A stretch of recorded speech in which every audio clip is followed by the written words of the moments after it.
In Lesson 4, we're going to learn about tables. Tables are block elements, meaning they start on a new line. They are also complex elements. It takes many tags to create a table. There are 4 basic table elements. The table element opens and closes the table. The table row defines a table row. The TD defines a table data cell, and TH defines a table header.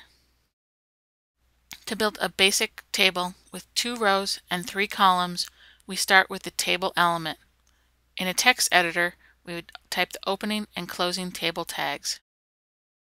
Next, we add the first table row by adding the opening and closing TR tags. Inside that table row, we need to add TDs for each column. Here we have 3 table data elements because we have 3 columns. To add a second table row, after the first row closes, we add another TR element. Inside that element, we add 3 more TDs to define the table cells. Frequently, a table will require table header cells that describe the data in the other cells. To add a header row at the top of a table, we will insert a new row right after the table tag. It has a similar structure to other rows we've already created, but uses the TH element instead of the TD element. TH stands for table header. However, a table does not have to have headers. Here's an example of a table with 2 columns and 3 rows with no headers. A table can also have a header column. Here we've taken the previous example and replaced the TDs for the fruits with THs. This turned the apple, orange, and banana into headers. Notice that table headers are bold and centered by default. Tables can also have header rows and columns. Here we've taken the example from the previous slide with a table header column and added a new row to the top. The new row has 2 THs that describe the columns below. There are quite a few attributes you can add to a table to control its look and feel. The Align attribute controls the alignment of the table relative to the rest of the content on the page. Background adds a background image to the table. BG color adds a background color to the table. Border specifies the thickness of the border in pixels. 0 is no border at all. Cell padding controls the space between the cell content and the edge of the cell. Cell spacing controls the space between 2 cells. And width controls how wide the table will appear on the page. Notice that some of these attributes are deprecated. This means that they've been replaced by a better way, which is CSS. We'll learn about that later in the semester. Here's an example of some of those attributes applied to a table. Here we've applied a border of 2 pixels, a cell padding and a cell spacing of 5 pixels, set the width of the table to 400 pixels, defined a background color which is blue, and aligned the table center on the page. Notice how different the table looks compared to the default styling. So what's the difference between cell padding and cell spacing? Cell padding controls the distance between the text and the cell wall, whereas cell spacing controls the distance between 2 cells. Here are 3 tables with different cell padding and cell spacing. The top table, both the cell padding and cell spacing are set to 0. In the second table, the cell padding has been set to 10 pixels and the cell spacing to 0. Notice how the text has moved further away from the edge of the cells, but there is no space between the cells themselves. There's just one solid border. In the third example, the cell padding is 0 and the cell spacing is 10 pixels. Here, the text is very close to the cell walls, but there is 10 pixels of space between each cell. And you can see 2 distinctive borders. You can also apply attributes to table rows.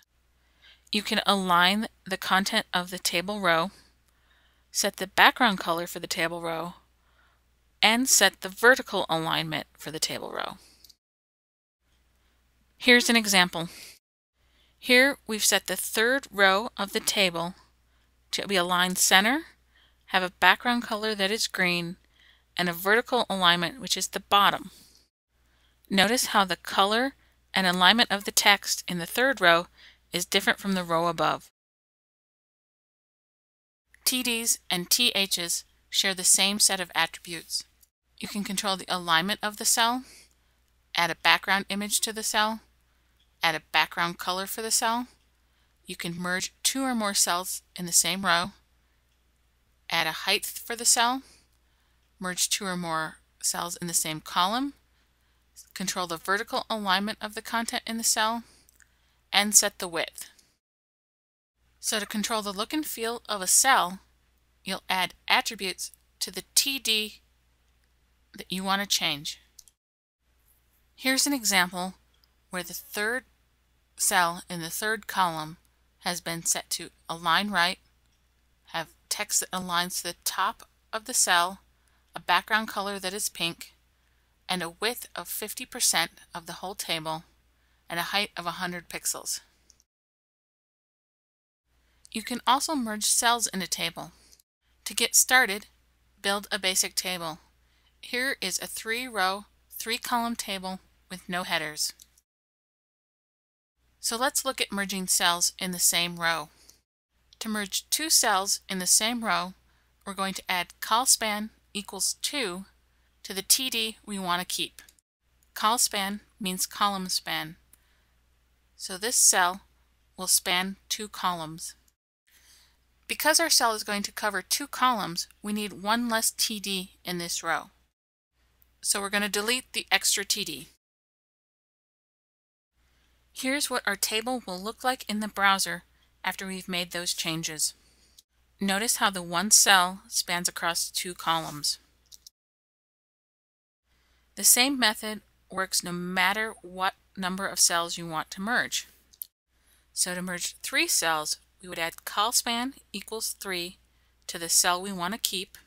Since that cell will span 3 columns, we need to delete 2 other table data cells in the same row.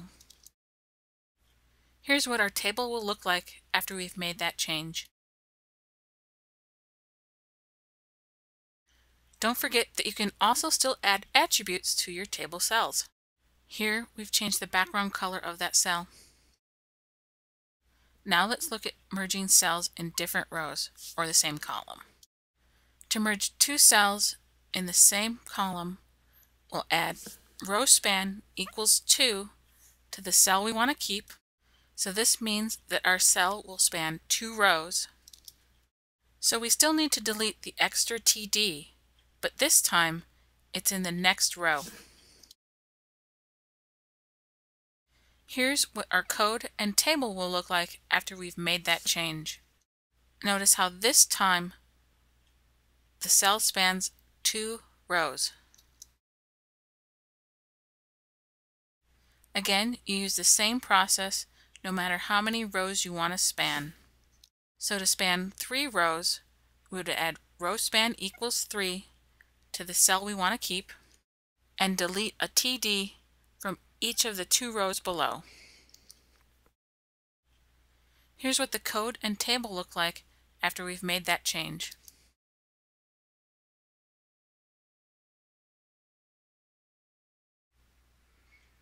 You can also merge cells across columns and rows. This time you need to add both row span and col span to the TD you want to keep. In the example, we've added row span 2 and col span 2. This means that our table cell will span 2 rows and 2 columns. So we're combining 4 cells into 1 cell. This means we have 3 extra cells to delete.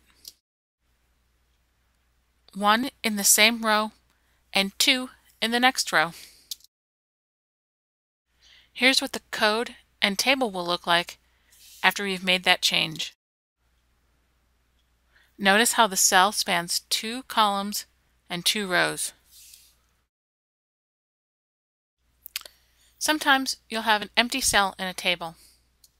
If you leave the cell totally blank, it will make the table cell look strange in the browser. To fix this, you can add a non-breaking space special character to the cell. The non-breaking space is not visible in the browser, but now the cell looks correct. Don't forget that a table cell can contain other table elements. You can add headings, paragraph, lists, tables, and other inline elements like images, strong, etc. to your table. This will come up a lot in the next couple weeks as we look at the old way to lay out a page using tables. And finally, some tips for coding tables. First, set up the structure of your table and then add the content. Once you add the content, it gets a lot harder to see the structure of your table and it's easier to make mistakes. Merging cells can get kind of confusing, so start with a basic table, merge the cells, and delete the extra cells. If you add widths to your cells, make sure they jive with the width you set for the table. Keep your HTML code easy to read, and don't forget to comment your code. You can add comments that describe what you were doing.